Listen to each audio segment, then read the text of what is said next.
안녕하세요, 청년 여러분. 오늘 여러분께 꼭 전하고 싶은 이야기가 있습니다. 바로 내 집 마련에 대한 이야기입니다. 요즘 많은 청년들이 집값을 보고 절망합니다. 이런 가격에 언제 집을 살 수 있겠어? 우리 세대는 평생 월세로 살아야 하는 건 아닐까? 이런 생각들 때문에 아예 포기해버리는 경우가 너무 많아요. 저 역시 젊었을 때는 똑같이 생각했었거든요. 내 집을 갖는다는 것이 불가능한 꿈처럼 느껴졌어요. 하지만 여러분, 제가 지금 여기서 말씀드리는 이유는 그것이 가능하다는 것을 직접 경험했기 때문입니다. 물론 쉽지 않았어요. 하지만 불가능하지도 않았습니다. 저는 배우자와 함께 차근차근 한 걸음씩 계획을 세우고 실행해 나갔습니다.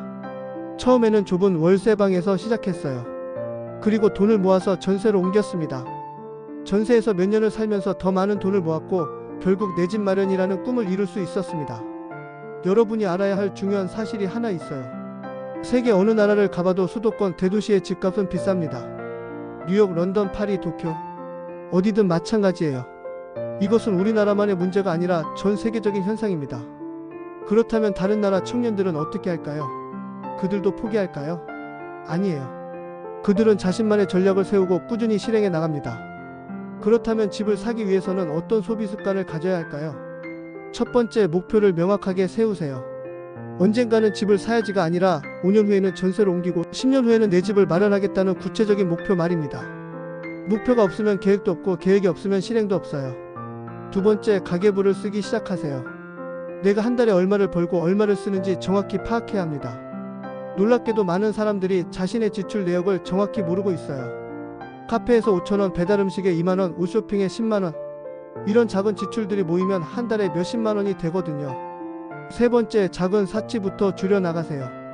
매일 마시던 비싼 커피 대신 집에서 타서 가져가기, 배달음식 대신 집에서 간단히 해먹기, 새 옷 사는 대신 옷장에 있는 옷들을 새롭게 코디해보기, 이런 작은 변화들이 한 달에 20에서 30만원씩 절약할 수 있게 해줍니다. 네 번째, 적금을 강제로 만드세요. 월급이 들어오면 바로 적금부터 넣으세요. 남는 돈으로 저축하겠다는 생각은 버리세요. 남는 돈은 절대 없어요. 월급의 20에서 30%는 무조건 저축하겠다는 마음가짐으로 시작하세요. 다섯 번째, 부업이나 투잡을 고려해 보세요.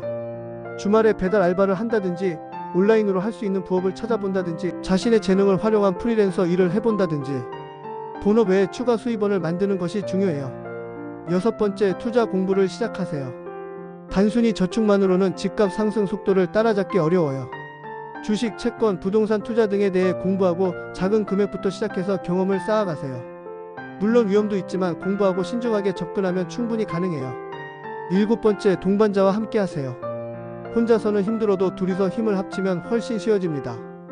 연인이든 친구든 가족이든 같은 목표를 가진 사람과 함께 계획을 세우고 실행해 나가세요. 여덟 번째, 포기하지 마세요. 가장 중요한 것은 포기하지 않는 마음가짐입니다. 처음 몇 달은 힘들 거예요. 친구들이 놀러 갈 때 혼자 집에 있어야 할 때도 있고 사고 싶은 것들을 참아야 할 때도 있어요. 하지만 이 모든 것들이 여러분의 미래를 위한 투자라는 것을 기억하세요. 여러분, 제가 감히 장담할 수 있는 것은 이겁니다. 지금 당장 시작하면 5년 후에 여러분은 분명히 달라져 있을 거예요. 통장에 목돈이 생겨 있을 거고 내 집 마련이라는 꿈이 현실적인 계획으로 바뀌어 있을 거예요. 물론 쉽지 않아요. 하지만 불가능하지 않아요. 우리보다 더 어려운 환경에서도 성공한 사람들이 수없이 많거든요. 중요한 건 지금 이 순간 작은 것부터 시작하는 거예요. 오늘부터 가계부를 써보세요. 오늘부터 적금을 하나 만들어 보세요. 오늘부터 카페 대신 집에서 커피를 타서 가져가 보세요. 이런 작은 변화들이 모여서 큰 변화를 만들어낼 거예요. 여러분의 미래는 여러분이 만드는 거예요. 남 탓하지 말고 환경 탓하지 말고 오직 여러분 자신만 믿고 한 걸음씩 나아가세요. 몇 년 후에 여러분이 직접 경험하게 될 거예요. 아, 정말 할 수 있구나라는 것을요. 마지막으로 한 가지만 더 말씀드릴게요. 내 집 마련은 단순히 집 한 채를 사는 것이 아니에요. 그 과정에서 여러분은 계획성, 절제력, 끈기, 그리고 목표를 향해 나아가는 의지를 기르게 됩니다. 이런 능력들은 집을 산 후에도 여러분의 인생 전반에 큰 도움이 될 거예요. 여러분, 포기하지 마세요. 시작하세요. 그리고 꾸준히 해나가세요. 여러분 모두가 언젠가는 우리 집이라고 말할 수 있는 그날이 오기를 진심으로 응원합니다. 오늘 영상이 도움이 되셨다면 구독, 좋아요 부탁드립니다. 감사합니다.